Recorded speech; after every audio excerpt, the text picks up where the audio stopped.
Welcome to tarot divine messages. Dear weirs, వాళ్ళు కర్మ అనుభవించడమే మీకు జస్టిస్. అన్బాదర్డ్గా ఉండండి. ఆ విషయంలో మీరు అస్సలు బాధపడద్దు అని చెప్తున్నారండి. ఓకేనా? ఏంటిది? ఏం చేశారు వాళ్ళు? ప్రజెంట్ ఏం అనుభవిస్తున్నారు? అండ్ ఈ విషయంలో ఏంజల్ మీకు ఎందుకు అన్బాదర్డ్గా ఉండమన్నారు అనేది చూద్దాం. ఓకేనా? వీడియోని లైక్ చేయండి. ఇంకా సబ్స్క్రైబ్ చేసుకోకపోతే సబ్స్క్రైబ్ చేసుకోండి. మీరు ఏదైతే అనుకుంటున్నారో అది కరెక్టే. ఎవరైతే మనీ ఇచ్చి మీ విషయంలో మీకు హెల్త్ ప్రాబ్లమ్స్ వచ్చేలాగా, మీకు సెల్ఫ్ కేర్ తీసుకునేలాగా, మీకు వచ్చినవి రావాల్సినవి రానివ్వకుండా చేయడం, అండ్ మిమ్మల్ని ఇన్నోసెంట్ చేసి వాళ్ళు ఎమోషన్స్తో గేమ్స్ ఆడడం, ఈ విధంగా చేసినందుకు ప్రజెంట్ వాళ్ళు ఏ స్థితిలో ఉన్నారంటే రూపాయి కూడా వాళ్ళకి అప్పు పుట్టే స్టేజ్లో లేదు. సో వాయు వేగంగా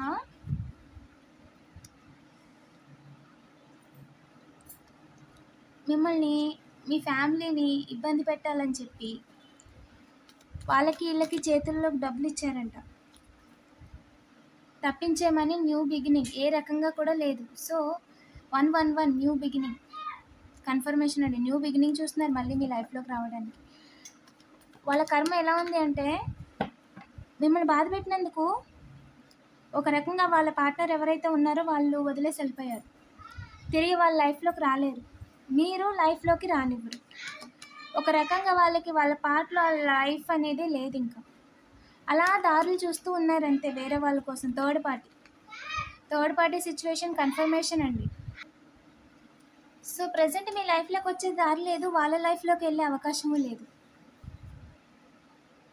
డబ్బులు పోగొట్టుకున్నారు, అప్పులు అయిపోయారు. మిమ్మల్ని అప్పుల పాలు చేద్దామని చెప్పి మీకు ఏదైతే ఆ బ్యాలెన్స్ లేకుండా లైఫ్లో ఏం చేయాలి అనే ఆలోచన ఒక స్థితిలోకి తీసుకెళ్ళిపోయారో, ఎవరు మీకు సాయం చేయకుండా మిమ్మల్ని ఒంటరి వాళ్ళని చేశారో, ఇప్పుడు అదే పరిస్థితి వాళ్ళకు ఉంది. వాళ్ళని నమ్మే వాళ్ళు కూడా లేరు. వాళ్ళు ఎలాంటి వాళ్ళతో ఉన్నారంటే వాళ్ళలాంటి వాళ్ళతోనే ఉన్నారు. వాళ్ళైతే ఏ రకంగా డబ్బులు వస్తాయి, ఎవరిని తప్పించేస్తే డబ్బులు వస్తాయి, ఎవరిని తప్పించేస్తే వాటాలు ఇవ్వక్కర్లేదు అని అనుకుంటున్నారో వాళ్ళందరూ కూడా అలాంటి వాళ్ళతోనే ఉన్నారండి. చుట్టూ అందరూ నెగిటివ్ పీపుల్స్, నెగిటివ్ మాటలు. పొద్దున్న లెగిస్తే ఇంకొక నెల ఏం చేద్దామన్నట్టుగా ఉండే పీపుల్స్తోనే వాళ్ళు ఉన్నారు.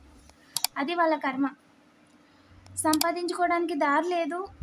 ఇప్పుడు సంపాదించుకున్నది ఉన్నది కూడా పోతుందని భయం వాళ్ళకి పట్టుకుంది. ఎందుకంటే ఎవరిని నమ్మలేరు, వాళ్ళు ఎప్పటికీ నమ్మలేరు. ఎందుకంటే ఏది చేసేవాడికి అదే అవంటారు కదా, ఆ విధంగా వాళ్ళు మనస్ఫూర్తిగా తినలేరు కూడా. సో హ్యాపీగా మీ పని మీరు చేసుకుంటున్న మీ జీవితంలోకి వచ్చి కావాలని మీకు జాబ్లెస్ చేయటం, మీ ఇంట్లో అప్లై అయ్యేలా చేయటం, గొడవలు అయ్యేలా చేయటం, అండ్ లీగల్ విషయాస్లో ఇన్వాల్వ్ చేయటం, అండ్ కొత్తగా లీగల్ ఈ విషయాలలో ఇన్వాల్వ్ చేయాలని చూడటం, ఈ విధంగా మేనిఫెస్ట్ చేసినందుకు, డబ్బులు ఇచ్చి వాళ్ళు క్రియేట్ చేసినందుకు, మీ విషయంలో జాబ్ విషయంలో ప్రమోషన్ రాకుండా, ఉన్న జాబ్ పోయేలాగా, జాబ్ రానివ్వకుండా, వస్తుంది అనుకున్నదేమో పెండింగ్లు పెట్టేసి ఈ విధంగా చేసినందుకు ప్రజెంట్ వాళ్ళు స్టక్ అయిపోయి ఉన్నారు జీవితంలోని అన్నిటిలోని. ఉన్నాయి అంటే మనీ ఉన్నాయి, ఎందుకు? తప్పు పనులు చేసి సంపాదించారు. దానివల్ల ఏంటంటే ఇప్పుడు వాళ్ళు దొరికిపోతారు కాబట్టి, దొరికిపోయారు ఆల్మోస్ట్. చాలామంది బయలు కూడా రాలేదండి, జైల్లోనే ఉన్నారు. రేపో మాపో అయిపోతుంది ఇంకా వాళ్ళ పని కూడా. సో మీకు తెలుస్తుంది న్యూస్ ఖచ్చితంగా, ఇంకా చాప్టర్ అయిపోయింది అని తెలుస్తుంది మీకు. ఇంట్యూషన్ కరెక్ట్ అండి. ఎవరైతే పర్సన్ ఇదంతా చేస్తున్నారో తన పని అయిపోయిందండి. తనే తన లైఫ్ని ఒక రకంగా క్రియేట్ చేసుకున్నాడు. మీ లైఫ్లో ఏదైతే లేకుండా చేద్దాం అనుకున్నాడో, ఒక రకంగా ఫ్యామిలీ, మనీ, నేమ్, ఫేమ్, అన్నీ, జాబ్, సమాజంలో రెస్పెక్ట్, 0404 మ్యారేజ్, స్టెబిలిటీ, హోమ్, ఇదేవి కూడా ప్రజెంట్ తన లైఫ్లో లేవు, ఉన్నాయి కూడా పోయాయి. అది తన పరిస్థితి. కానీ మీ లైఫ్లోకి మీరు చాలా అంటే చాలా లీస్ట్లో కొండంత కష్టాన్ని కూడా గోరంత చేస్తారంటారు కదా దేవుడు. ఆ విధంగా మిమ్మల్ని నెట్టుకుంటూ వచ్చారు. వాళ్ళు కొండంత చేస్తే మీ దగ్గరకు వచ్చేసరికి గోరంతతో సరిపెట్టేశారు. మీరు ప్రజెంట్ ఇప్పుడు దాకా అనుభవిస్తూ వచ్చింది గోరంత అయితే వాళ్ళు ఇంకా ఎంత చేస్తుంటారో ఆలోచించండి మీరే. సో అలాంటి వాళ్ళని దేవుడు ఎందుకు వదిలేస్తాడు? ఇలా హ్యాపీగా జాలీగా మీ ఫ్యామిలీతో సెలబ్రేట్ చేసుకుంటున్న మిమ్మల్ని ఈ విధంగా ఏమో తెలీదు అని పాతగా ఏదో ఎవరినో తలుచుకుంటూ ఒక భ్రమలో, ఒక ఇల్యూషన్లో ఉండేలా చేసినందుకు దేవుడు ఎలా ఊరుకుంటాడు చెప్పండి? ఊరుకోడు కదా. ఊరుకోలేదు. వాళ్ళ అన్నిటి గురించి చెప్పేశాడు అందరికీ. మీ తప్పేం లేదు, వాళ్ళే ఇలా మీ వెనకాల చేస్తున్నారు, మీరేం చేయలేదు, వాళ్ళు మిమ్మల్ని కావాలని ఇబ్బంది పెడుతున్నారు, డబ్బులు ఇచ్చి కావాలని మీ దగ్గర ఉన్న అన్ని పనులను ఆపడానికి చూస్తున్నారు, అండ్ అవకాశం కోసం ఎదురు చూస్తున్నారు, మీ లైఫ్లో లవ్ లేకుండా చేయాలి, సపోర్ట్ లేకుండా చేయాలి, కిడ్స్ లేకుండా చేయాలి అని. ఇలాంటి ఆలోచనలో నేచర్ కూడా సహాయం చెయ్యదండి. ఎవరైనా అపోజిషన్స్ కావచ్చు, ఇన్నోసెన్స్ కావచ్చు, వీడియో చూస్తున్న వ్యూయర్స్, ఇలాంటి ఆలోచన వైబ్ నాకు కనిపిస్తుంది. కొంతమంది నెగిటివ్ పీపుల్స్ కూడా చూస్తున్నారని. సో ఆలోచన మంచిది కాదండి. తర్వాత ఆకులు కాలేక చేతులు పట్టుకోవడంలో ప్రయోజనం లేదు. చేతులు కాలేక ఆకులు పట్టుకోవడంలో ప్రయోజనం లేదు.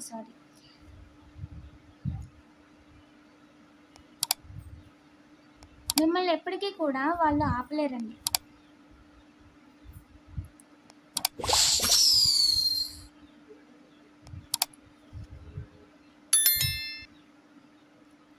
మీ లైఫ్లో మ్యారేజ్ అనేది మిస్ అవ్వదు, మీ పార్ట్నర్తో లైఫ్ అనేది మిస్ అవ్వదు. మీ కిడ్స్ ఎలా ఉండాలో అంతకంటే మెరుగ్గానే ఉంటారు. వాళ్ళు ఎవరిని కూడా తప్పించలేరు. ఏ రకంగా కూడా ఈ నెగిటివ్ ఎనర్జీస్, ఇన్ఫ్లుయెన్సెస్ ఈ పర్సన్ నుంచి మీకు రావు. సాడ్ చేయలేరు, మిమ్మల్ని తప్పించలేరు అని ఏంజల్ చెప్తుంది. బ్యాక్ స్టాంప్ వేయడానికి డబ్బులు పోగొట్టుకుంటున్నారు అంతే. ఆ పనులు జరగట్లేదు, జరగవు కూడా. త్వరలోనే మీ గుడ్ న్యూస్ వస్తుందంట. మీ విషయంలో అంటే ఒక ఆఫర్, మీ విషయంలో మిమ్మల్ని తలకిందులు చేయాలని చెప్పి ఒక పర్సన్ తలకిందులు అయిపోయాడు, కానీ హార్ట్ బ్రేక్ చేయలేకపోయాడు. మీకు వచ్చే గుడ్ న్యూస్ని అతను కట్ చేయలేకపోయాడు. అండ్ దాని గురించి డీటెయిల్స్ అన్ని, నిజాలన్నీ మీకు ఆగమేఘాల మీద తెలుస్తాయంటండి. ఓకేనా? ఆన్ ద వేలో ఉన్నాయంట. మీకు గుడ్ న్యూస్ రావడానికి చాలా అవకాశాలు ఉన్నాయంటండి. ఓకేనా?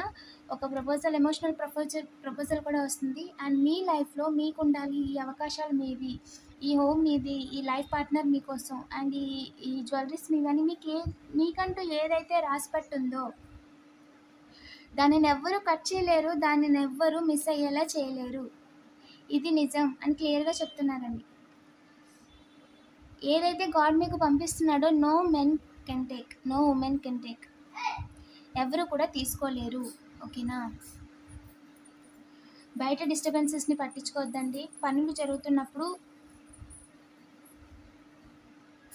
హోమ్ పనులు చూసుకుంటూ ఉండండి. ఓకేనా? దాంట్లో ఇబ్బంది పెట్టడానికి చూస్తారంట, బట్ ఛాన్స్ లేదు. హోమ్లో థింగ్స్ని చూసుకోండి. మీ పర్సనల్ విషయాల్లోకి వచ్చినందుకు స్ట్రాంగ్గా డివైన్ వాళ్ళకి జడ్జ్మెంట్ ఇచ్చింది. వాళ్ళ కర్మ వాళ్ళు అనుభవించేస్తారు. మీ పనికి ఎవరు అడ్డు కాదు. 0808 చాలా వేగంగా, అంటే చాలా వేగంగా అనుభవించేస్తారండి మిమ్మల్ని ఇబ్బంది పెట్టినందుకు. అదే వాళ్ళకి జడ్జ్మెంట్, అదే వాళ్ళకి పనిష్మెంట్. వాళ్ళ కర్మ వాళ్ళు అనుభవించడమే వాళ్ళకి పనిష్మెంట్, అదే మీకు జస్టిస్. స్టే అన్బాదర్డ్, స్టే హ్యాపీ అని చెప్తున్నారండి.